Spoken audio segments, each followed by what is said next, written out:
සුබ දවසක් ඔයාලා හැමෝටම UGK Logs YouTube channel එකට සියලු දෙනාම සාදරයෙන් පිළිගන්නවා. අද දවසේ චිත්‍ර විෂයට අදාළ විශේෂ වීඩියෝ එකක් අරගෙන එන්න තමයි බලාපොරොත්තු වෙන්නේ.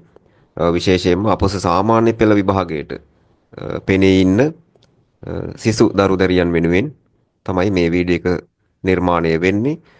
විශේෂයෙන්ම අපොස සාමාන්‍ය පෙළ චිත්‍ර විෂයට පෙනී ඉන්න පාසල් සිසු දරු දැරියන් වෙනුවෙන් නිර්මාණය කරලා තියෙන මෙන්න මේ ග්‍රන්ථයේ සාමාන්‍ය පෙළ විභාගයට අදාළව සකස් කරලා තියෙන ආදර්ශ සහ අනුමාන රූප සටහන් පෙළක් තමයි අද දවසේ කතා කරන්න බලාපොරොත්තු වෙන්නේ.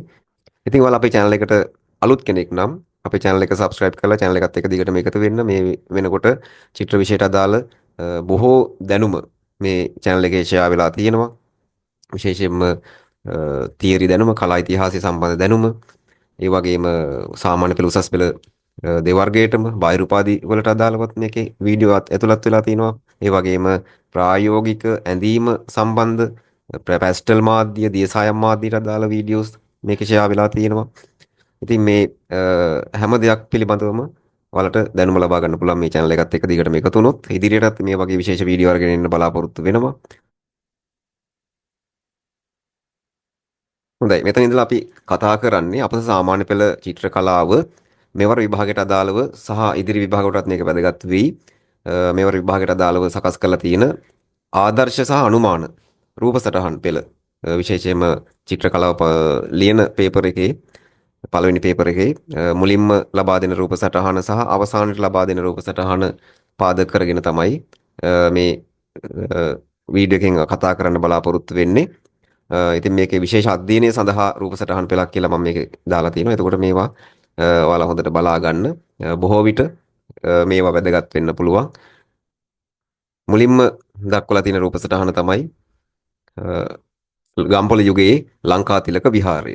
එතකොට මෙතනින් දැක්වෙන්නේ ගම්පොළ යුගයේ නිර්මාණය වෙච්ච ලංකාතිලක විහාරය. මේක පැන්හල්ගල කියන ගල් තලාවක් මත තමයි ඉදි කරලා තියෙන්නේ. මේක 4 වෙනි බෝනක බාහු රජ සමයට තමයි අයිති වෙන්නේ. සේනාධි ලංකාර අමාත්‍යවරයාගේ උපදෙස් මත තමයි මේ විහාරය නිර්මාණය කරලා තියෙන්නේ.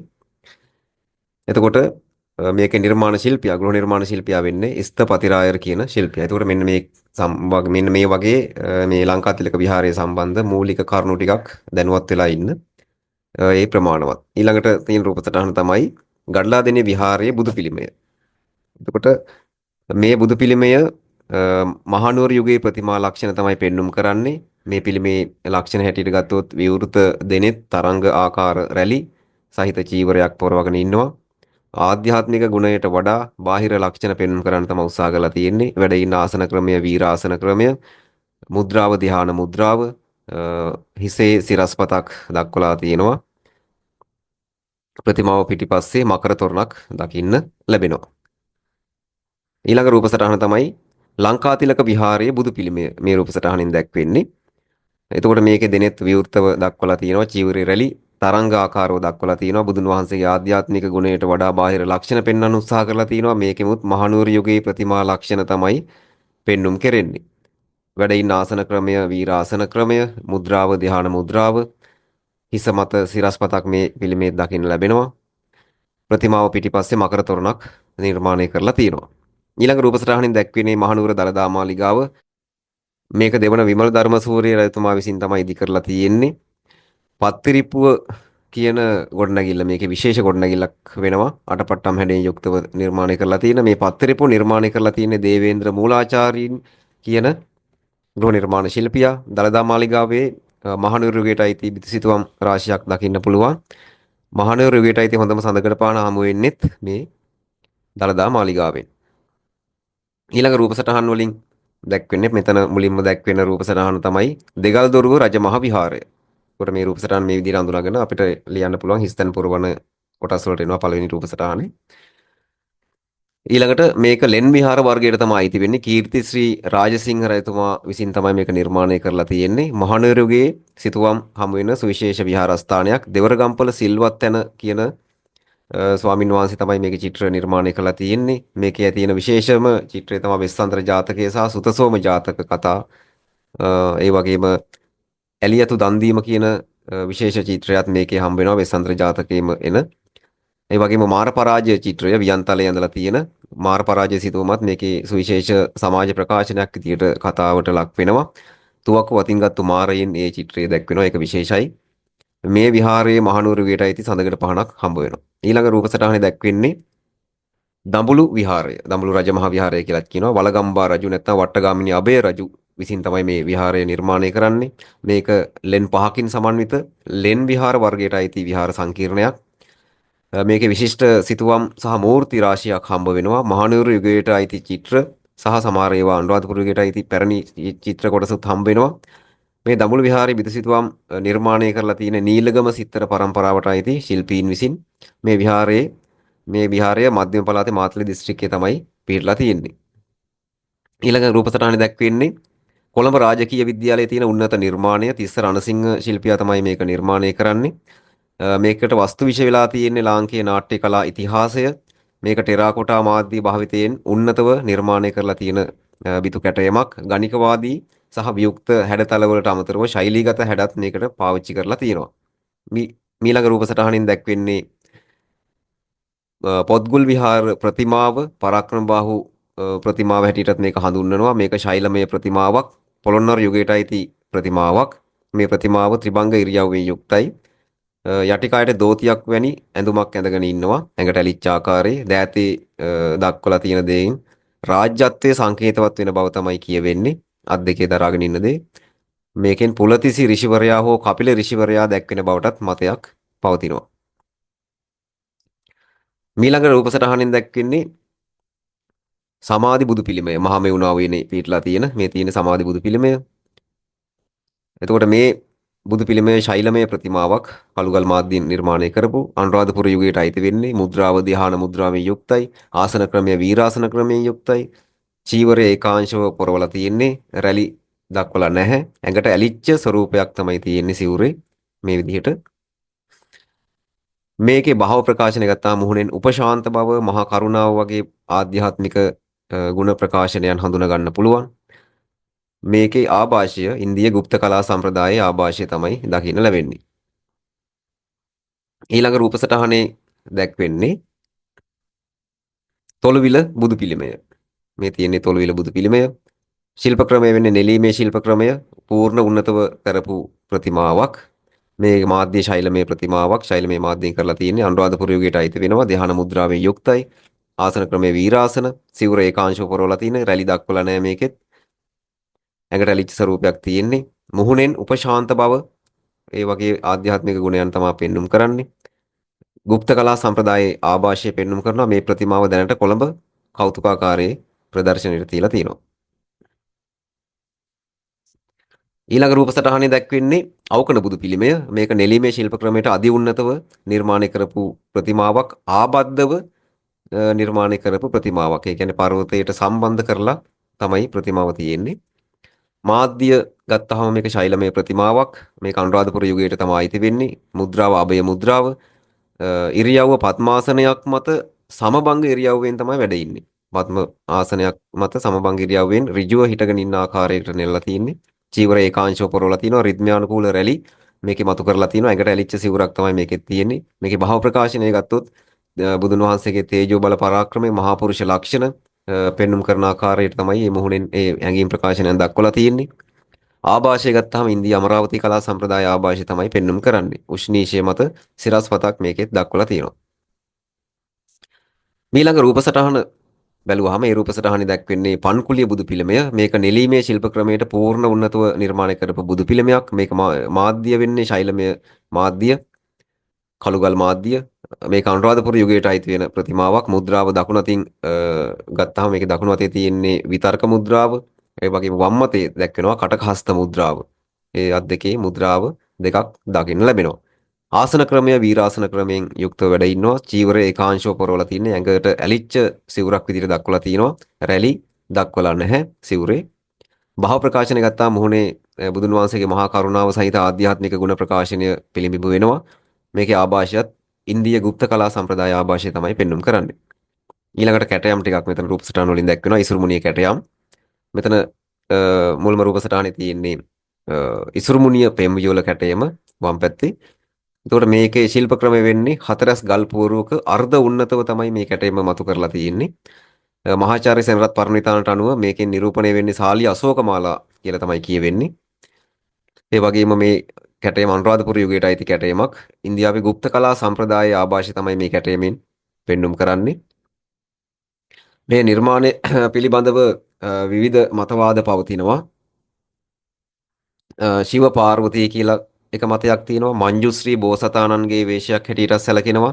සෙබලෙක් හා ඔහුගේ පෙම්වතිය කියලත් මේ කැටයම හඳුන්වනවා. ඒ වගේ විවිධ මත මේ කැටයම සම්බන්ධව තියෙනවා. ඊළඟට දකුණු පැත්තේ කැටයමින් දැක්වෙනවා ඉසුරු මුනියම තවත් කැටයමක් රජපෞල කියලා තමයි මේ කැටයම හඳුන්වලා තියෙන්නේ. මේක අර්ධ කවාකාර ගල් පුවරුවක අර්ධ උන්නතව කරපු කැටයමක් ශිල්ප ක්‍රම විදිහට අපිට ඒක හඳුන්වන්න පුළුවන්. මේකත් අනුරාධපුර යුගයට අයිති කැටයමක්. මේ මධ්‍ය රූපය ගත්තාම මැද ඉන්න රූපේ මහරජ ලීලාසන ක්‍රමයෙන් තමයි මේ වාඩි වෙලා ඉන්නේ. ඒ ඉරියව්ව මහාචාර්ය සෙනරත් පරණවිතාන මහතාට අනුව මේකෙන් නිරූපණය වෙන්නේ දුටු ගැමුණු රජපෞල කියලා තමයි හඳුන්වන්නේ ඔහු.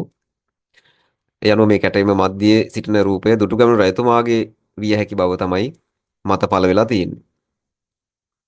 දකුණු පසින් සාලිය කුමාරයා නිරූපණය වෙන විදිහට දක්වලා තියෙනවා. ඒ වගේම මේකේ ආభాෂය ඉන්දියාවේ গুপ্ত කලා සම්ප්‍රදායේ ආభాෂය. ඊළඟ රූප සටහනේ මුලින්ම දැක්වෙන්නේ ඒත් ඉසුරු මුනියම කැටයමක්. ඉසුරු මුනියේ ඇත් රූප කැටයම. මේකේ ශිල්ප ක්‍රමය බැලුවොත් ගල් පර්වතයේ අල්ප උන්නතව තමයි මේ කැටයම නෙලලා තියෙන්නේ. මදක් මතු කරලා තියෙන්නේ ගල් පර්වතයේ. මේක අනුරාධපුර යුගයට අයිති කැටයමක්. ඉසුරු මුනිය විහාරයේ පොකුණ හා සම්බන්ධ පර්වත බිත්තිය තමයි මේ කැටයම දකින්න ලැබෙන්නේ. පර්වතයේ පාමුල පොකුණ පාමුල. මේ කැටයමෙන් නිරූපණය වෙන්නේ බොහොම ලස්සන දර්ශනයක්. ඇතුන් පොකුණට බහැලා දිය කෙලියේ නැත්නම් ජල ක්‍රීඩා කරන ඉරියව් කීපයක් තමයි මේකේ කැටයම් කරලා තියෙන්නේ. මේ ඉරියව් අතර පාර්ශවදර්ශී එක පැත්තකට හැරිච්ච අත්රූප, ඒ වගේම ඍජුව ඉස්සරහා බලාගෙන ඉන්න පෙනුමෙන් තියෙන අත්රූප කැටයම් කරලා තියෙනවා. මේකේ ආభాෂය ගත්තොත් ඉන්දියාවේ පල්ලව කලා සම්ප්‍රදායට තමයි මේකේ කලා සම්ප්‍රදාය අයිති වෙන්නේ. මහාබලිපුරම් වල තියෙනවා මේ වගේම ආකාශ ගංගාවරෝහණ කැටයම කියලා කැටයමක්. ඒකෙත් මේ වගේ අත්රූප දකින්න ලැබෙනවා. ඒවයි ආభాෂය පෙන්වුම් කරන බව තමයි මේකේ විචාරක අදහස වෙන්නේ. ඊළඟට මෙතන රූප සටහනින් දැක්වෙනවා වම් පැත්තට වෙන්න. මේ රූප සටහනින් දැක්වෙන්නේ මිනිසා සහ බල්ලන් දැක්වෙන මූර්තිය. මේකේ ශිල්පියා මාක් කියන ශිල්පියාගේ නිර්මාණයක් මේක. මේකේ ආభాෂය ගත්තොත් මේ නිර්මාණ සඳහා ගණිකවාදී කලා ලක්ෂණ වගේම හෙන්රි මූර්ගේ මූර්තිවල නිර්මාණවල ආభాෂය හඳුනා ගන්න පුළුවන්. ඉවතලන ද්‍රව්‍ය උපයෝගී කරගෙන තමයි මේකේ නිර්මාණය කරලා තියෙන්නේ. ප්ලාස්ටික් බෝතල්, ප්ලාස්ටික් තල ඒ වගේ දේවල් පාවිච්චි කරලා තමයි මේක නිර්මාණය කරලා තියෙන්නේ. විස්තරාත්මක බවින් අඩු ඉතාම සරල ප්‍රකාශන ලක්ෂණ තමයි පෙන්වුම් කරන්නේ මූර්තිය. ඊළඟට දකුණු පැත්තේ බුද්ධ ප්‍රතිමාවක් තව දකින්න පුළුවන්. මේ රූප සටහනේ දැක්වෙන්නේ ගල් විහාරයේ විශාල හිඳි බුදු පිළිමය. ඒතකොට මේක නෙලීමේ ශිල්ප ක්‍රමයට තමයි නිර්මාණය කරලා තියෙන්නේ. අධි උන්නත ශිල්ප ක්‍රමය අනුව මාධ්‍ය භාවිතයේ ශෛලමය ප්‍රතිමාවක් විදිහට හඳුන්වන්න පුළුවන් මේකත්. පොළොන්නරු යුගයට අයිති වෙන ප්‍රතිමාවක්. මුද්‍රාව ධ්‍යාන මුද්‍රාවේ යුක්තයි. වම් අත උඩ දකුණු අත තියාගෙන ඉන්න.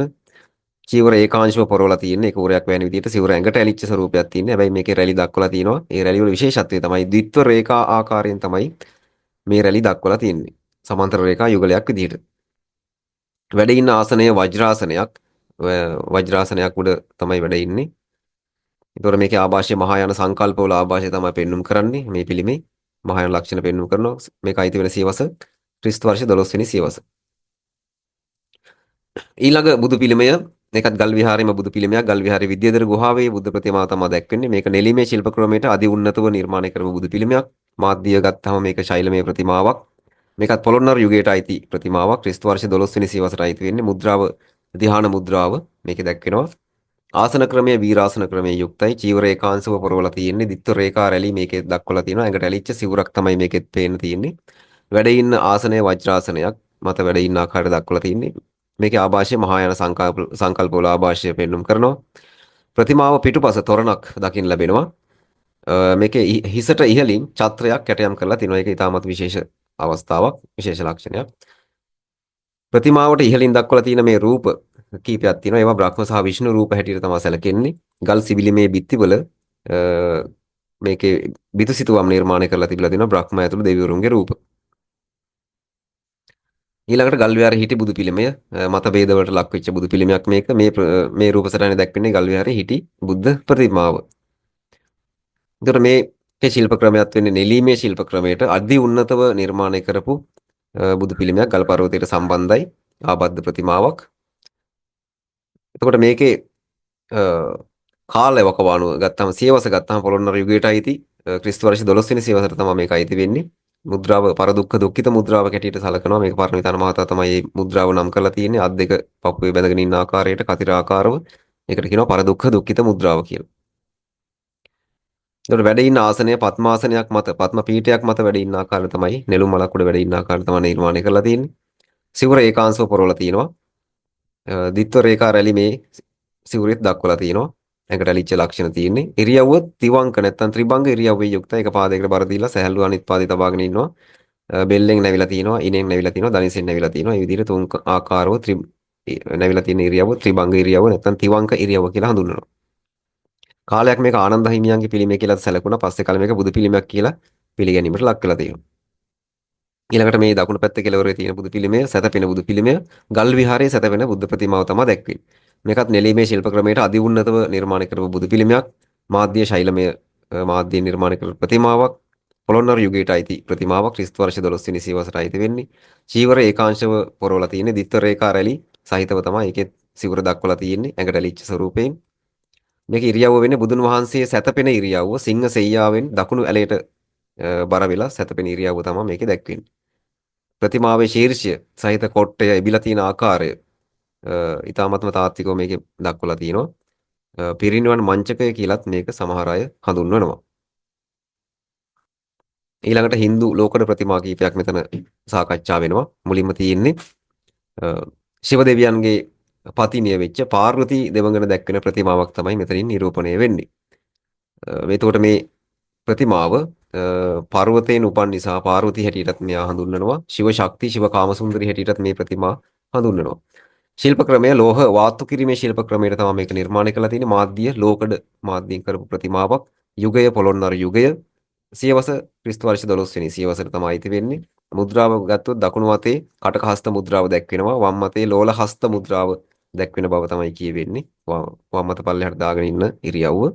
වැඩ ඉන්න ආසනය පద్මාසනයක් මත වැඩ ඉන්න ආකාරය තමයි දක්වලා තියෙන්නේ. තිවංක ඉරියව්ව නැත්නම් තිබංග ඉරියව්වෙන් යුක්තයි මේකේ ඉරියව්ව.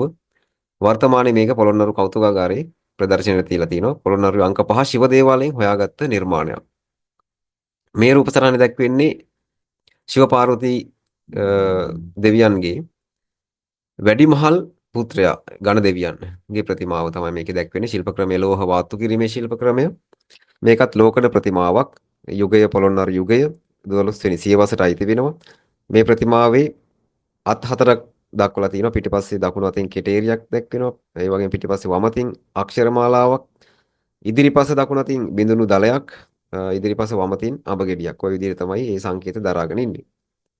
වැඩ ඉන්න ආසනය පద్මාසනයක් මත වැඩ ඉන්නේ රාජලීලාසන ක්‍රමයට වැඩ ඉන්න ආකාරයක් නිරූපණය වෙනවා. වර්තමානයේ මේක පොළොන්නරු කෞතුකාගාරයේ ප්‍රදර්ශනයට තියලා තිනවා. මේකත් හොයාගෙන තියෙන්නේ පොළොන්නරු අංක 5 ශිව දේවාලයේ. ඊළඟ රූප සටහනේ දැක්වෙන්නේ කරේකාල් අම්මයියාර් කියන Hindu ලෝකඩ ප්‍රතිමාව මූර්තිය. මේක ලෝහ වාතු කිරීමේ ශිල්ප ක්‍රමයට තමයි නිර්මාණය කරලා තියෙන්නේ. මාධ්‍ය ලෝකඩ මාධ්‍ය ලෝකඩ ප්‍රතිමාවක්. පොළොන්නරු යුගයට අයිති වෙන්නේ. සියවස ගත්තාම ක්‍රිස්තු වර්ෂ 12 වෙනි සියවසට අයිති වෙනවා. මේකේ දැක්වෙන්නේ ශිව දෙවියන් කෙරෙහි අසාමාන්‍ය භක්තියෙන් හිටපු කාන්තාවක්. ඒ තමගේ නාරි සෞන්දර්යය අහිමි කරවන්න කියලා දෙවියන්ගෙන් ඉල්ලීමක් නැත්නම් යාඥාවක් කිරීමේ ප්‍රතිඵලයක් විදිහට ඇය මේ විදිහට කුෂ නැත්නම් අශෝභන තැනැත්තියක් බවට පත්වෙච්ච සිද්ධියක් තමයි මේක දැක්වෙන්නේ.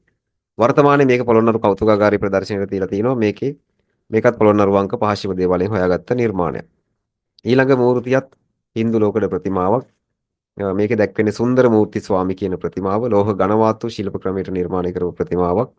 ලෝකඩ ප්‍රතිමාවක් පොළොන්නරු යුගයට තමයි මේකත් අයිති. ක්‍රිස්තු වර්ෂ 11 වෙනි සියවසට මේක අයිති වෙනවා. එතකොට මේකේ දැක්වෙන්නේ සුන්දර මූර්ති ස්වාමි කියලා කියන්නේ ශිව ආගමේ දැක්වෙන ශාන්තුවරයන්ගෙන් එක්කෙනෙක්. ශාන්තුවරයෙක් තමයි දැක්වෙන්නේ. එයා නිරූපණය වෙන්නේ මංගල ඇඳුමකින් සැරසිච්ච යෞවනයෙක්ගේ ස්වරූපයෙන් තමයි නිරූපණය වෙන්නේ. තිවංක ඉරියව්ව, තිබංග ඉරියව්වෙන් යුක්තයි. කටකහස්ත මුද්‍රාව දැක්වෙනවා අත් දෙකෙන්ම. මේක කොළඹ කෞතුකාගාරයේ තමයි දැනට ප්‍රදර්ශනයට තියලා තියෙන්නේ. අංක 5 ශිව දේවාලයෙන් හොයාගත්ත මූර්තියක්. එතනින් දැක්වෙනවා තවත් ගෘහ නිර්මාණ ගෘහ නිර්මාණයක රූප සටහනක් පොළොන්නරු වටදාගය මුලින්ම දැක්වෙනවා. දකුණු වම් පැත්තට වෙන්න තියෙන පොළොන්නරු වටදාගය මේක ගල්පොත සෙල්ලිපියේ මේක සඳහන් වෙනවා නිශ්ශංක මල්ල රජතුමා නිර්මාණය කරපු එකක් බව. පරක්කම බහු රජුගේ නිර්මාණයක් හැටියටත් සමහර අනුමාන කරනවා. සලපතල මළුව හඳුන්වන්නේ මාලක කියන නමින් මේකේ. මේක පොළොන්නරු යුගයට අයිති ගෘහ නිර්මාණයක් විශේෂ ලස්සන ගෘහ නිර්මාණයක් 12 වෙනි සියවසට අයිති වෙන්නේ. වටදාගේ කියලා තමයි මේක හඳුන්වන්නේ. වටදාගේ කියන එකේ අදහස කුඩා ස්තූපයක ආරක්ෂාවට හදපු ගෙය කියන එක තමයි ඒකේ අදහස. චේතීකර තූපකර කියන නම් වලිමුත් මේක හඳුන්වනවා. මේ රූප සටහනේ දැක්වෙන්නේ එච්.ඒ. කරුණාරත්න ශිල්පියාගේ නම් නොකල කියන මූර්තිය. මේක එකලස් කිරීමේ ශිල්ප ක්‍රමයට නිර්මාණය කරපු මූර්තියක්. ඒකට පාවිච්චි කරලා තියෙනවා තහඩු කම්බි ඇන ආදී මිශ්‍ර මාධ්‍ය තමයි පාවිච්චි කරලා තියෙන්නේ. යෝගී ඉරියව්වක් තමයි මේකේ සමස්ත ඉරියව්ව විදිහට නිරූපණය වෙන්නේ. සරල සංකේතාත්මක බව මේකේ නිරූපණය වෙනවා. මේකේ සංශ්ලේෂණාත්මක ගණිකවාදී සහ වියුක්ත කලාවේ ආభాෂයන් හඳුනා ගන්න පුළුවන්.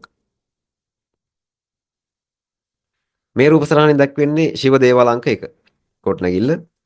කපා සකස් කරගත්තු කළුගල් කුට්ටි පාවිච්චි කරලා නිර්මාණය කරපු නිර්මාණයක්. මේක පොළොන්නරු යුගයට අයිති ක්‍රිස්තු වර්ෂ 13 වන සියවසට අයිති එකක්. දකුණු ඉන්දියානු පාණ්ඩ්‍ය ගෘහ නිර්මාණ ලක්ෂණ තමයි පෙන්눔 කරන්නේ. මණ්ඩපයේ අන්තරාලය සහ ගර්භ ගෘහයේ විදියට මේක අභ්‍යන්තරයේ සැලසුම කොටස් තුනකට බෙදෙනවා.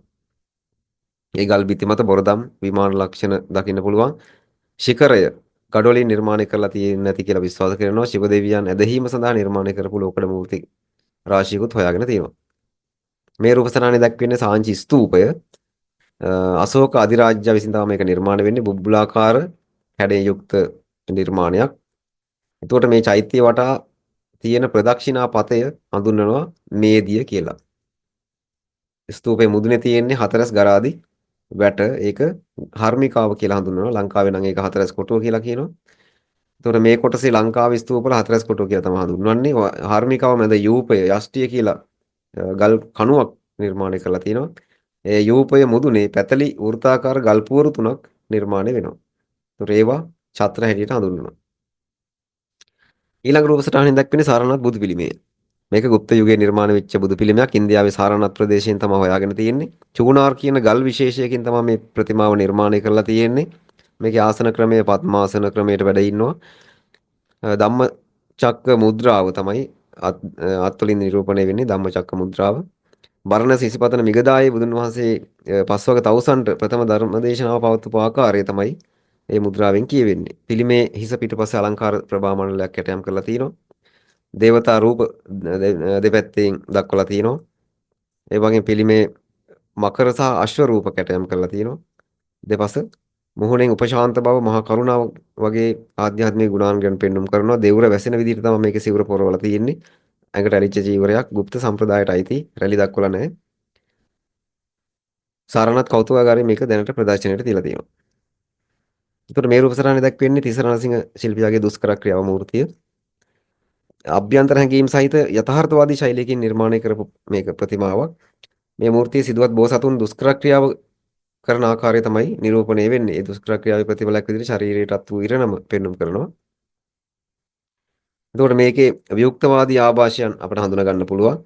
අර්ධ වියුක්තවාදී හැඩ, අර්ධ නිරූපණාත්මක හැඩ, ඒ කියන දේවල් වල සංකලනයක් විදිහට මේක හඳුනා ගන්න පුළුවන්. ලෝකඩ මාධ්‍යෙන් නිර්මාණය කරලා තියෙන ප්‍රතිමාව. ඊළඟට අපි කතා කරන්නේ චිත්‍ර කොටස්. විශේෂයෙන් අධ්‍යයනය කරන්න ඕන චිත්‍ර. ඒතකොට මෙතනින් දැක්වෙනවා පෙරියතම්බි සුබ්‍රමණ්‍යම් ශිල්පියාගේ නිර්මාණයක්. ඇතා වල්ලිව එලවගෙන යාම තමයි මේකේ තේමාව බවට පත් වෙන්නේ. ඉන්විල් පර්රාසේකර පිල්ලයාර කියන කෝවිලේ තමයි මේ චිත්‍රය දකින්න ලැබෙන්නේ. ඒතකොට මේ අන්තිම රූප සටහනට වලට මේ වගේ එකක් එනකොට චිත්‍රයක් එනකොට ඒක බොහෝ විට මේ විදිහට ප්‍රශ්න කඩලා තමයි මේ ප්‍රශ්න පහ අහන්නේ. එතකොට ඒක ශිල්පිය අහන්න පුළුවන්, තේමාව අහන්න පුළුවන්. ඊට පස්සේ සිතුවමට ලැබිලා තියෙන ආభాෂය ගැන අහන්න පුළුවන්. එතකොට ඒවට අපි අදාළ කරුණු දැනගෙන ඉන්න ඕනේ. එතකොට මේ අවසාන රූප සටහන ලියනකොට විස්තර කරද්දි මේ කෙටි උත්තර ලියන්නේ නැහැ. ටිකක් විස්තර කරලා ඒ කියන්නේ වාක්‍යයක් විදිහට තමයි අවසාන එකේ උත්තර ලියන්න ඕනේ. එතකොට මේක පෙරියතම්බි සුබ්‍රමණ්‍ය ශිල්පියාගේ නිර්මාණයක්. ඇතා වල්ලි වෙලවාගෙන යාම කියනවා මේකේ දැක්වෙන්නේ. ඉනුවිල් පරාසයකර පිල්ලයාර් කෝවිලේ නිර්මාණය කරලා තියෙන චිත්‍රයක්. එතකොට මේ චිත්‍රය බලුවාම වර්ණ තාන නැත්නම් කලර් ටෝන්ස් වගේ ත්‍රිමාණ ලක්ෂණ පරයවලෝක ලක්ෂණ මතු කරලා තියෙනවා. වර්ණ තාන වලින් නැත්නම් ඒ කලර් ටෝන්ස් එකේ අඩු වැඩි කරමින් ඒකේ ගැඹුර ඩෙප්ත් එකක් මතු කරලා තියෙනවා. මෙම සිතුවමට ඊ타ත්ම දීප්තිමත් වර්ණ යොදාගෙන තියෙන ආකාරයක් හඳුනා ගන්න පුළුවන්. භාව ප්‍රකාශනය ගත්තොත් මේකේ ත්‍රාසය බියමුසු හැඟීම් තමයි නිරූපණය වෙන්නේ. ඊළඟට මේ චිත්‍රය දැක්වෙන්නේ පෙරියතම්බි සුබ්‍රමණ්‍යම් ශිල්පියාගේ නිර්මාණයක්. මේක තේමා වෙන්නේ අගස්තියර් හා විනායකර් දැක්වෙන සිතුවමක් තමයි මේකෙන් දැක්වෙන්නේ. මේ සිතුවම ඉනුවිල් පරාසයකර පිල්ලයාර් කෝවිලේ මේක දකින්න පුළුවන්. වර්ණ භාවිතය ගත්තොත් රූපව ත්‍රිමාණ ලක්ෂණ වර්ණවල තාණයන් නැත්නම් කලර් ටෝන්ස් මගින් ගොඩනගලා තියෙනවා. ඒක හොඳයි. ත්‍රිමාණ ලක්ෂණ මතු කරන්න උත්සාහ කරලා තියෙනවා. ඊළඟට මාධ්‍ය ගත්තාම හුණු බිත්තිය මත එනමල් වර්ණ පාවිච්චි කරලා තමයි මේක නිර්මාණය කරලා තියෙන්නේ. පර්යාවලෝක ලක්ෂණ දක්වලා තියෙනවා.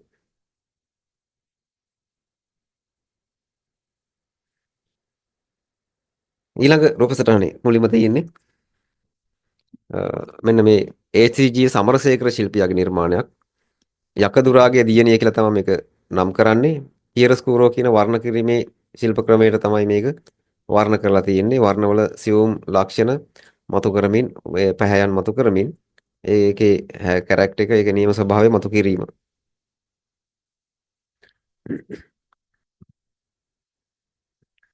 ඒතකොට මේ වර්ණයේ ඒ වර්ණ චිත්‍රයේ අපිට එක විදිහකට බලා ගන්න පුළුවන්. ඒ අර ඒක වර්ණ ස්වරූපයකට නිර්මාණය කරපු ගතියක් වගේ. ඒකම වර්ණ ප්‍රභේද වලින් කරා වගේ ගතියක් පේනවා. ඒතකොට මේක කැන්වස් මත තෙල් සායම් මාධ්‍යයෙන් කරපු නිර්මාණයක්. ඒතකොට ඒකේ ඒ කාන්තාවගේ මුහුණ ගත්තාම බියමුසු හැඟීම කියන එක ඉතාම හොඳින් භාව ප්‍රකාශන විදිහට මතු කරලා තියෙනවා.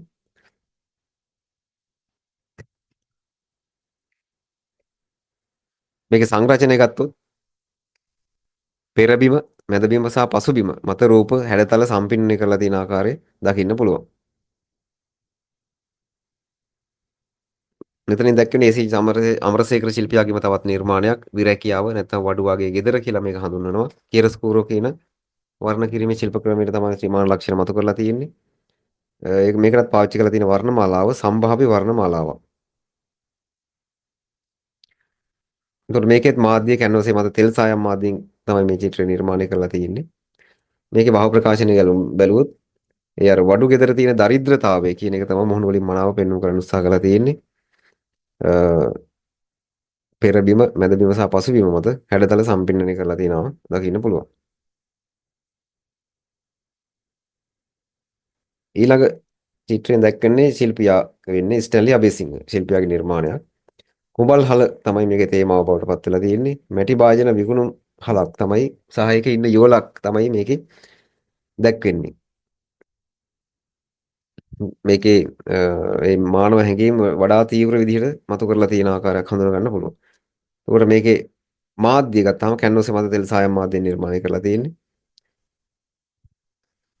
භාව ප්‍රකාශනය ගත්තොත් මේකේ වර්ණ පදාස රේඛා මගින් මිනිස් හැඟීම් තීව්‍ර විදිහට මතු කරන්න උත්සාහ කරලා තියෙනවා. ඊළඟ සංරචනය ගත්තොත් පෙරබිම පසුබිම එකම තලයක නිරූපණය කරලා තියෙනවා. මේ චිත්‍රය තුළ පෙරබිමයි පසුබිමයි එකම තලයක.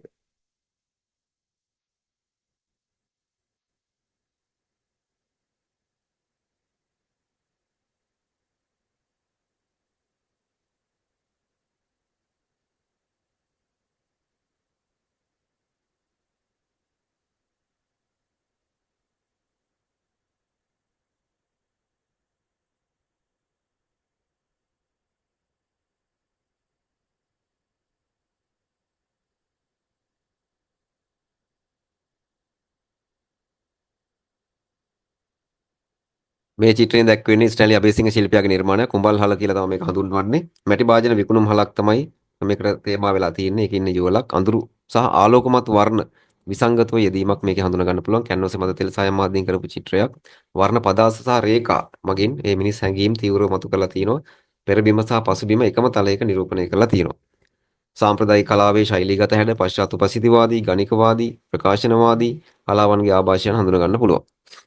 ඊළඟට තියෙන චිත්‍රයත් ස්ටැන්ලි අබේසිංහ ශිල්පියාගේම නිර්මාණයක්. මේකේ දැක්වෙන්නේ තේමාව වෙන්නේ මහනුවර ඇසළ පෙරහැර. තමයි වස්තු විශේෂ වෙලා තියෙන්නේ.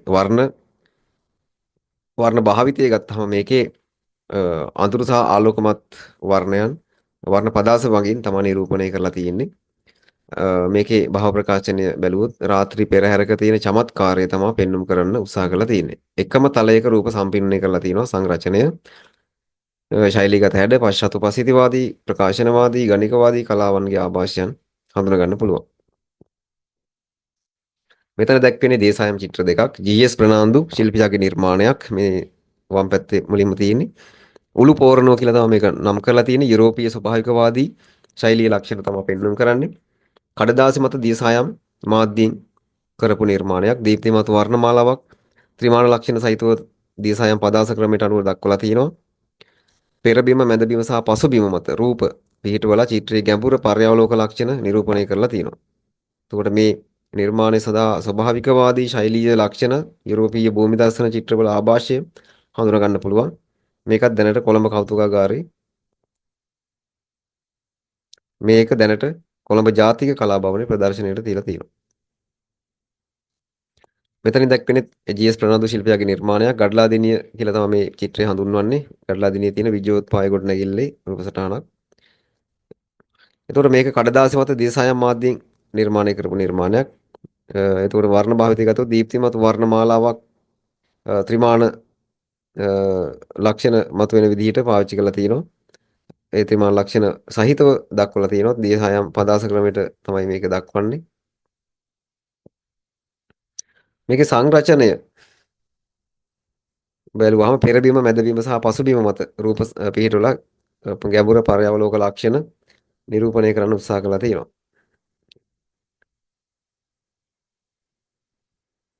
ආభాෂය බැලුවොත් මේක නිර්මාණයට ස්වභාවිකවාදී ශෛලීය ලක්ෂණ යුරෝපීය භූමි දර්ශන චිත්‍රවල ආభాෂය මේකේ හඳුනා ගන්න පුළුවන්. මේකත් කොළඹ ජාතික කලා භවනේ ප්‍රදර්ශනයට තියලා තියෙනවා.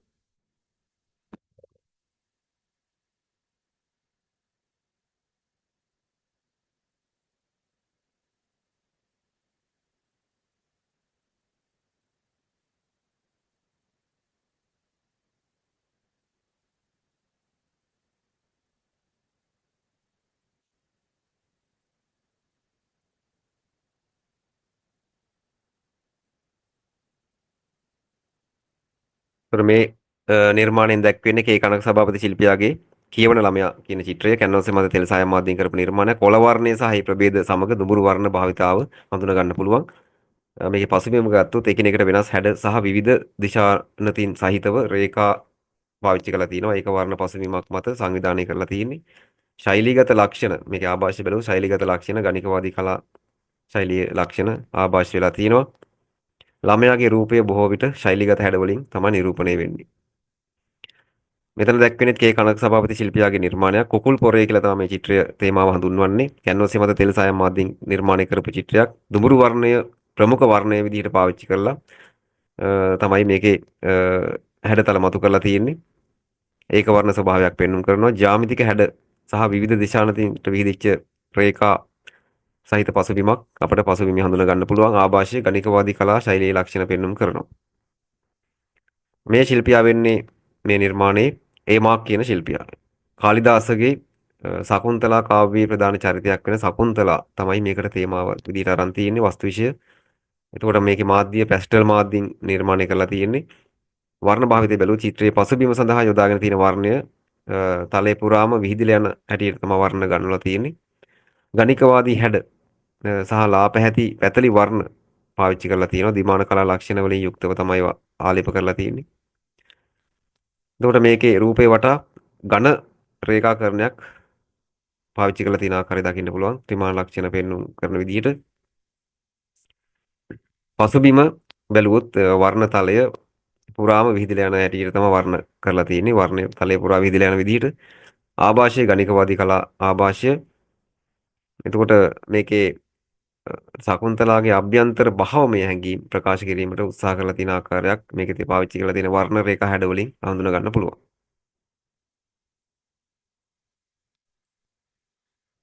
මෙතන දැක්වෙන චිත්‍රයේ ශිල්පියා වෙන්නේ එච්.ඒ. කරුණාරත්න ශිල්පියා. එච්.ඒ. කරුණාරත්නගේ නිර්මාණයක් මේකේ දැක්වෙනවා. සඳපායා කියලා තමයි මේ චිත්‍රය හඳුන්වන්නේ තේමාව. මේක කැන්වස් මත තෙල් සායම් මාධ්‍යයෙන් නිර්මාණය කරපු චිත්‍රයක්. දීප්තිමත් නුමුහුන් වර්ණ රේඛා හැඩතල භාවිතා කරලා තියෙනවා මේකේ වර්ණ විදිහට. සංරචනය ගත්තාම තලේ පුරා හැඩතල විසිරලා ගියපු සංරචනයක් පෙන්눔 කරනවා. ආభాෂය වියුක්ත ප්‍රකාශනවාදී කලා ලක්ෂණ තමයි පෙන්눔 කරන්නේ. මේක හැඟීම් ප්‍රකාශනය වෙන්නේ ආගමික හැඟීම් සහිතව ශාන්ත රසයක් තමයි පෙන්눔 කරන්නේ. එතකොට මේ නිර්මාණයෙන් දැක්වෙන්නේ ඩේවිඩ් පේන්ටර් ශිල්පියාගේ නිර්මාණයක්. තේමාව වෙන්නේ මේක ජයග්‍රාහී ලෙස ජෙරුසලමට ඇතුළු වීම කියන තේමාව. මේකේ මාධ්‍ය කැන්වසේ මත තෙල් සායම් මාධ්‍යයෙන් තමයි නිර්මාණය වෙන්නේ. මේකේ වර්ණ භාවිතය ගත්තාම ත්‍රිමාණ ලක්ෂණ සහිතව වඩාත් රෝස පැහැයට හුරු දීප්තිමත් වර්ණමාලාවක් පාවිච්චි කරලා තිනවා. සංරචනය බැලුවොත් පෙරබිම මැදබිම සහ පසුබිම මත රූප පිහිටුවමින් තමයි සංරචනය ගොඩනගලා තියෙන්නේ. යුරෝපීය ශාස්ත්‍රාලේ චිත්‍රකලාපයේ ස්වභාවිකවාදී චිත්‍රකලා ආభాෂය මේකේ හඳුනා ගන්න ලැබෙනවා. මේක දැනට ජාතික කලා භවනයේ නිත්‍ය ප්‍රදර්ශනයට තියලා තියෙන ආකාරය දකින්න පුළුවන්. මානව රූප ඉරියව් කායික සුන්දරත්වය නිරූපණය වෙන විදිහට දක්වලා තියෙනවා. මේ චිත්‍රයෙන් දැක්වෙන්නේ ජෝර්ජ් කීට් ශිල්පියාගේ නිර්මාණයක්. මේක නම් කරලා තියෙන නායිකා කියලා කැන්වස් මත තෙල් සායම් මාධ්‍යයෙන් තමයි මේ චිත්‍රය නිර්මාණය වෙන්නේ. අඳුරු වර්ණ වගේම පැහැදිලි දීප්තිමත් වර්ණ එකට සංකලනය කරලා නිර්මාණය වෙලා තියෙනවා. ආభాෂය වෙන්නේ බටහිර ගණිකවාදී කලා ලක්ෂණ වගේම Hindu දර්ශනයේ තන්ත්‍රයන් ලක්ෂණ බලපාලා තියෙනවා. මේකේ අනුරාගී බවින් යුක්ත ප්‍රකාශනයන් තම විදිහට තමයි මේවා නිරූපණය වෙන්නේ පුළුල් ඇස් සහ පුළුල් දෙතොල් සහිතව. එතකොට මෙතන තියෙන චිත්‍රයෙන් මුලින්ම දැක්වෙන්නේ එම් සාර්ලිස් ශිල්පියාගේ නිර්මාණයක්. මේක නම් කරලා තියෙන සිදුවත් කුමරු සහ මව්බිසව කියලා. ලිතෝ මුද්‍රිත ක්‍රමයට සිතුවම් කරපු නිර්මාණයක් මේක ශිල්ප ක්‍රම විදිහට ඒක හඳුන්වන්න පුළුවන්. වර්ණ භාවිතය ගත්තාම විචිත්‍රවත් බොහොම විචිත්‍රවත් වර්ණමාලාවක් පාවිච්චි කරලා තිනවා. රූපවල ත්‍රිමාණ ලක්ෂණ මතු කරමින්. මේකේ ආభాෂය බටහිර ස්වභාවිකවාදී චිත්‍ර ශෛලියේ ආభాෂය පුනරුද මැඩෝනා චිත්‍රවල ආభాෂය බැලු බැලමට අපට හඳුනා ගන්න ලැබෙනවා. මේ සිතුවමේ දැක්වෙන ඇඳුම් වස්ත්‍රාභරණ පෙරදිග ශෛලියේ ලක්ෂණ තමයි පෙන්වුම් කරන්නේ. පාරාවලෝක ලක්ෂණ සහිත භූමි දර්ශනයකුත් මේකේ ඈතින් පෙන්වුම් කරනවා. මෙතනින් දැක්වෙන්නේ සෝලියස් මෙන්ඩිස් ශිල්පියාගේ කැලණි විහාර ප්‍රතිසිතුවමක්. මේකේ තේමාව වෙන්නේ සංඝමිත්තා තෙරණින් වහන්සේ ජයශ්‍රී මහා බෝධිය ශ්‍රී ලංකාවට වැඩම කරවීම. මේක ශිල්ප ක්‍රමය වෙන්නේ කීරස්කූරෝ ශිල්ප ක්‍රමය. අඳුරු කහ දුඹුරු කොළ කළු සුදු කියන වර්ණ සංගත වර්ණමාලාවක් විදිහට ඒක පාවිච්චි වෙලා තිනවා.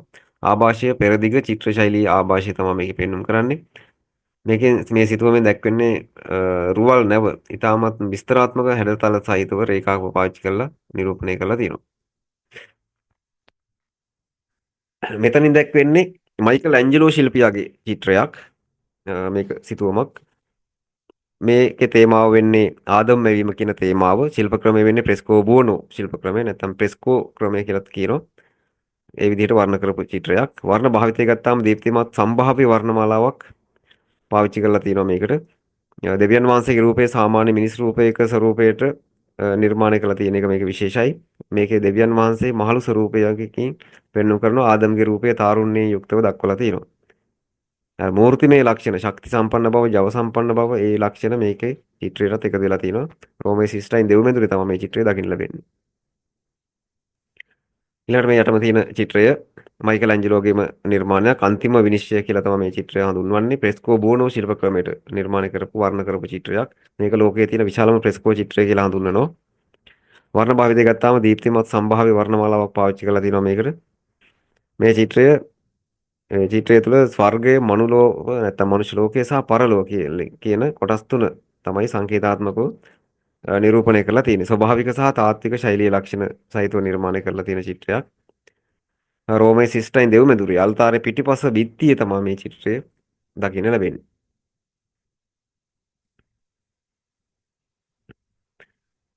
මේ රූප සටහනේ දැක්වෙන්නේ දෙගල්දොරුව විහාරයේ චිත්‍රයක්. ඇලි ඇතු දන් දීම නැත්නම් අලි ඇතු දන් දීම කියලාත් මේක හඳුන්වනවා. වෙස්සන්තර ජාතකයේන ශිල්ප ක්‍රමය වෙන්නේ ප්‍රෙස්කෝසිකෝ ශිල්ප ක්‍රමයට වර්ණ කරපු චිත්‍රයක්. වර්ණ භාවිතය ගත්තාම කහ රතු කළු සුදු කියන වර්ණ භාවිතා කරලා ද්විමාන ලක්ෂණ මතුවෙන විදිහට තමයි වර්ණ කිරීම කරන්නේ. මේ චිත්‍රය අඛණ්ඩ කතන ක්‍රමයට ඇඳපු චිත්‍රයක්. වම් පස සිට දකුණු පසට රූප ගමන් කරන ආකාරයට සිද්ධි ගණනාවක් මේක ඇඳලා තියෙනවා. සංරචනය ගත්තොත් එකම තලයක තමයි මේකේ රූප පිහිටවලා තියෙන්නේ සංරචනය කරලා තියෙන්නේ. ඒකේ රූප විවිධත්වයක් නැහැ. එකම තලයක දක්වලා තියෙනවා. තෙවරගම්පොළ සිල්වත් තැන කියන භික්ෂුන් වහන්සේ විසින් මේකේ චිත්‍රය ඇඳයි කියලා මම විශ්වාස කරන්නේ. මේක අයිති වෙන යුගය වෙන්නේ මහනුවර යුගයට. මෙතනින් දැක්වෙන ඊජිප්තු චිත්‍රයක් පැරණි රාජධානි යුගයට අයිති මීඩම්හි පාත්‍යෝ කියලා තමයි මේ චිත්‍රය හඳුන්වන්නේ. එක පසුපස ගමන් කරන පාත්තයින් සමූහයක් මේකේ දැක්වෙනවා. ප්‍රෙස්කෝ සිකෝ ශිල්ප ක්‍රමයට නිර්මාණය කරපු වර්ණ කරපු චිත්‍රයක්. ඒතකොට මේකේ වර්ණ විදිහට කළු සුදු සහ දුඹුරු කියන වර්ණ ප්‍රධානව පාවිච්චිලා තිනවා. විවිධ ප්‍රභේද සහිතව ඒවා ත්‍රිමාණ ලක්ෂණ මත මේ විදිහට වර්ණ කිරීම කරලා තිනවා. පාත්තයෝ 6 දෙනෙක් 6 දෙනෙක් මේක දැක්කෙනවා. මේකේ 3 දෙනා බැගින් දෙපැත්තට එක පසුපස ගමන් කරන ස්වරූපයක්. තමයි මේකේ නිරූපණය වෙන්නේ. රේඛාකරණය මගින් සියුම් විදිහට විස්තරාත්මක ලක්ෂණ මතු කරලා තිනවා. මීඩියම් මස්ටාබා වර්ගයට අයිති සෝන් ගේකින් තමයි මේක හොයාගෙන තියෙන්නේ. මෙතන රූප සටහනේ දැක්වෙන ඊජිප්තුවේ නව රාජධානි යුගයට අයිති නිර්මාණයක්. මේකේ තේමාව වෙන්නේ කුරුළු දඩයම කියලා මේ චිත්‍රය හඳුන්වනවා. එතකොට මේකේ දැක්වෙන ප්‍රධාන රූපය වෙන්නේ ඊජිප්තු වංශාධිපතියෙක් මේක නිරූපණය වෙනවා. ඒ වංශාධිපතියා නෙබාමුන් කියන වංශාධිපතියා ඔහු නයිල් නදියේ ඔරුවක නැගලා තමන්ගේ අතේ භූමි රංගයක් දරාගෙන කුරුල්ලන් දඩයම් කරන ආකාරයක් මේකේ පෙන්වුම් කරනවා. ෆ්‍රෙස්කෝ සිකෝ ශිල්ප ක්‍රමයට නිර්මාණය කරපු චිත්‍රයක්, වර්ණ කරපු චිත්‍රයක්.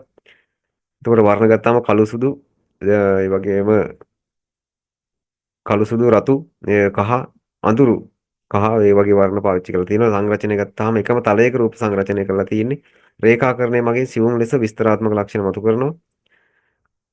මානව රූප ශෛලීගත සහ පාර්ශ්වදර්ශී කියන ස්වරූපයන්ගෙන් ඇඳලා තියෙන්නේ. සතුන් සහ ශාක ඊටා ශාක පත්‍ර ඊටමත් ස්වභාවිකව දක්වලා තියෙනවා. චිත්‍රයේ පසුබිමේ මේකේ හයරෝග්ලිෆික්ස් කියන රූපාක්ෂර වලට හඳුනා ගන්න පුළුවන්. ඒ කියන්නේ ඊජිප්තුවේ ඒ කාලේ භාවිතා වෙච්ච භාෂාව තමයි හයරෝග්ලිෆික්ස් කියලා කියන්නේ. පුංචි පුංචි රූප විදිහට ඇඳලා තියෙනවා.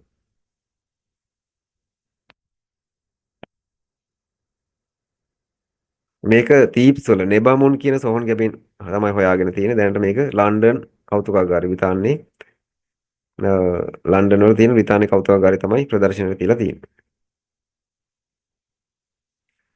මෙතනින් දැක්වෙන්නේ ලංකාවේ සීගිරි චිත්‍රයක්. සීගිරි සිතුවමක් තමයි දැක්වෙන්නේ. සීගිරි අප්සරාවන් හැටියට මේවා හඳුන්වනවා පොදුවේ. ඒතකොට මේක අයිති වෙන යුගය වෙන්නේ අනුරාධපුර යුගයට තමයි මේවා අයිති වෙන්නේ.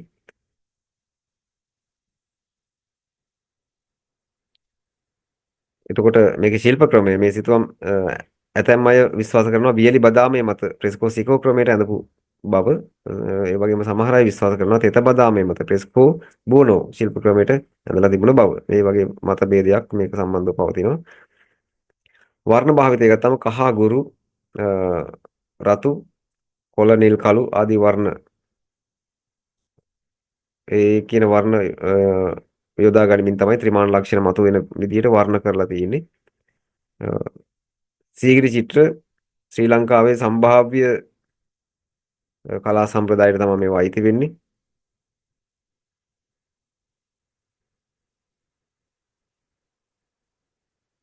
ඒතකොට මේකේ සංරචනය ගත්තොත් එහෙම තනි සහ යුගල විදිහට මේකේ රූප හඳුනා ගන්න පුළුවන් අපිට. තනි සහ යුගල විදිහට රූප සංරචනය හඳුනා ගන්න පුළුවන්. රේඛාකරණය මගින් ඊටම සියුම් විස්තරාත්මක ලක්ෂණ මතු කරලා තිනවා. ඒතකොට විද්වත් මත විදිහට ගත්තොත් සෙන්ට පරණවිතාන මහතා මේකේ තේමාව ගැන දක්වන්නේ විජ්ජුලතා සහ මේඝලතා විදුලිය සහ වලාකුළු මේකේ දැක්වෙනවා කියලා. HCV බෙල්ගේ අදහස වෙන්නේ මේ කාන්තාවන්ගේ නිරූපණය වෙන්නේ ඒ කාශ්‍යප රජතුමාගේ බිසෝවරු සහ සේවිකාවෝ දැක්වෙනවා කියලා. ඊළඟට ආනන්ද කුමාරස්වාමීගේ අදහස වෙන්නේ මේකේ අප්සරාවන් නිරූපණය වෙනවා කියලා විදිහට විවිධ මතවාද මේ සීගිරිය සම්බන්ධව කියනවා. ඊළඟ රූප සටහන පල්ලෙහා රූප සටහන දැක්වෙන්නේ දකුණු පළාතේ කතලුව විහාරයේ චිත්‍රයක්. මහදන සිටුවරයාගේ කතාව සංගීතය හා විනෝද වීම කියන එක තමයි මේකේ තේමාව. මේකයි ති යුගය මහනුවර යුගයේ පහත රට සම්ප්‍රදාය. ඒ සම්ප්‍රදාය තමයි ති වියලි බදාමයේ මත ප්‍රෙස්කෝ සිකෝ ශිල්ප ක්‍රමයට ඇඳලා තියෙන මේ චිත්‍ර. වර්ණ ගත්තාම මේකේ පාවිච්චි කරලා තියෙනවා කළු, කහ, සුදු, නිල්, රතු, කොළ, දුඹුරු කියන වර්ණ. මේකේ සංරචනය ගත්තාම තලයේ පිරලා යන විදිහට අඛණ්ඩ කතන ක්‍රමයට රූප සංරචනය කරලා තියෙනවා. රේඛාකරණය මගින් තම සියුම් විස්තරාත්මක ලක්ෂණ සහ ත්‍රිමාණ ලක්ෂණ දක්වලා තියෙනවා.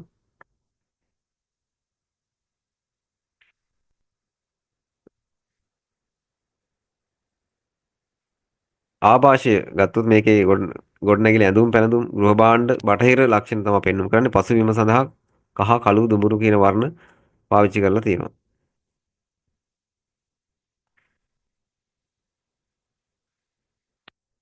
ඊළඟට මෙතනින් රූපසටහනේ දැක්වෙන්නේ කතලුව විහාරයේම චිත්‍රයක් සුතසෝම ජාතකය. රජමැදුරේ කාන්තාව කියලා තමයි මේක තේමාව හඳුන්වන්නේ. මහනුවර යුගයේ පහත රට සම්ප්‍රදායට අයිති වියලි බදාමේ මත ප්‍රෙස්කෝසිකෝ ක්‍රමයට අඳින්න තියෙන ඇඳපු චිත්‍රයක්. වර්ණ භාවිතය ගත්තම කහ කළු සුදු නිල් ඊට පස්සේ රතු කොළ දුඹුරු කියන වර්ණ පාවිච්චි කරලා තියෙනවා ඒ ප්‍රභේදات එක්ක. එතකොට මේ චිත්‍රයේ ශෛලීගත ලක්ෂණ ශෛලීගත විදිහට තමයි වර්ණ කිරීම කරලා තියෙන්නේ. සංරචනය ගත්තොත් එකම තලයක රූප පිළිట్లా තියෙනවා. රේඛාකරණය මගින් අ, සියුම් විදිහට විස්තරාත්මක ලක්ෂණ මේකේ මතු කිරීමට උත්සාහ කරලා තියෙනවා. පසුබිමට කළු වර්ණය තමයි පාවිච්චි කරලා තියෙන්නේ.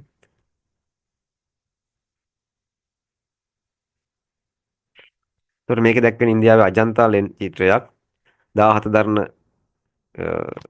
අජන්තා ලෙන් ගුහාවක දැක්වෙන්නේ මේ චිත්‍ර. අප්සරා රූප දැක්වෙන්නේ 17 ගුහාවේ. එතකොට මේක ශිල්ප ක්‍රමය වෙන්නේ වියලි බදාමේ මත ප්‍රෙස්කෝසිකෝ ක්‍රමයට තමයි මේක ඇඳලා තියෙන්නේ. ඊට පස්සේ වර්ණ භාවිතය ගත්තොත් චිත්‍ර වර්ණ කිරීම සඳහා රතු, කහ, නිල්, කළු, කොළ කියන වර්ණ පාවිච්චි කරලා තියෙනවා.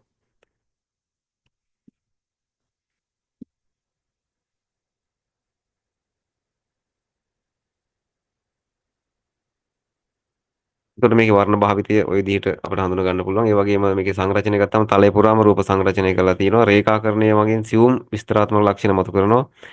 දිගු වැස්, මද සිනහව, කර්ණාභරණ, ඒ වගේ බෙල්ලේ ආභරණ ඒ සියල්ල තුලින් තවත් ඒ කාන්තා රූපයේ ඒ අනන්‍යතාවයට ලොකු ඉඩක් වටිනාකමක් ලැබිලා තියෙනවා.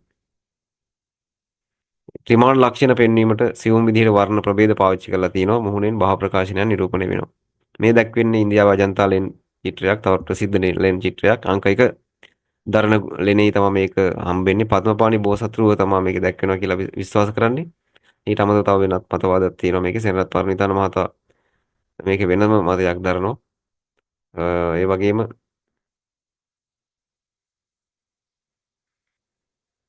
මේන් දැක්වෙන්නේ අජන්තාවේ ඉන්දියාවේ තියෙන අජන්තා ලෙන් චිත්‍රයක්. අංක 1 දරන ලෙනෙහි තමයි මේක දකින්න ලැබෙන්නේ. පద్මපාණි බෝසත් රූපය කියලා මේක හඳුන්වනවා. මේක අයිති යුගය තමයි গুপ্ত යුගය. ශිල්ප ක්‍රමය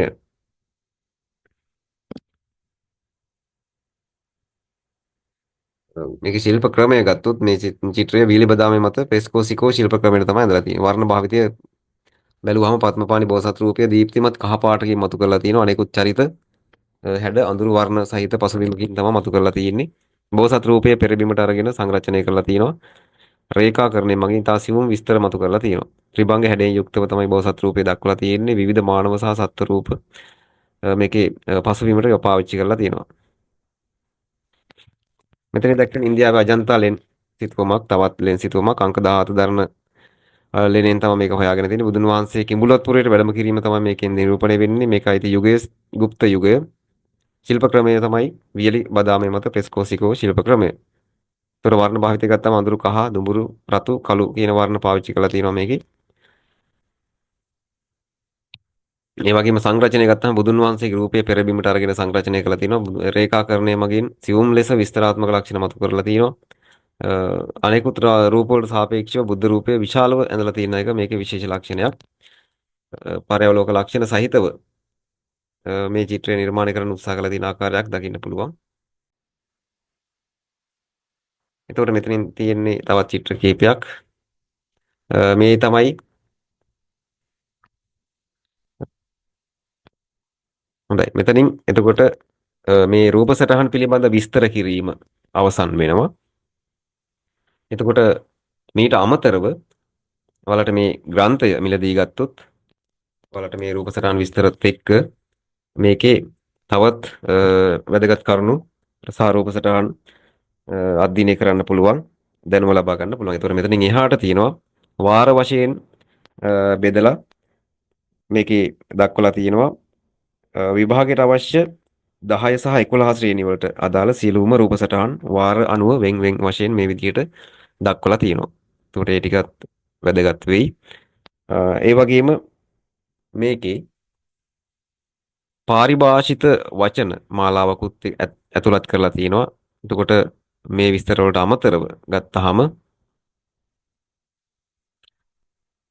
ඔයාලට මෙන්න මේ විදිහට දැනුම සඳහා එකතු කරලා තියෙන විභාගයට අවශ්‍ය වෙන පාරිභාෂිත වචන මාලාවක් වචන 100ක් මෙතන එකතු කරලා තියෙනවා මේ විදිහට විස්තරත් එක්ක. ඒ වගේම දෙස් විදෙස් ශිල්පීන් පිළිබඳ කෙටි හැඳින්වීමක් තවත් මේක ඇතුළත් වෙනවා මේ විදිහට. ඊළඟට ආදර්ශ ප්‍රශ්න පත්‍රයක් තියෙනවා මේකේ ඇතුළත් කරලා. මේකේ පිළිතුරුත් එක්ක මේ විදිහට ආදර්ශ ප්‍රශ්න පත්‍රයක් මේ විදිහට ඇතුළත් කරලා තියෙනවා. ඉතින් මේ සියල්ල මේ ග්‍රන්ථය මිලදී ගන්න කෙනෙකුට ගොඩක් ප්‍රයෝජනවත් වෙයි.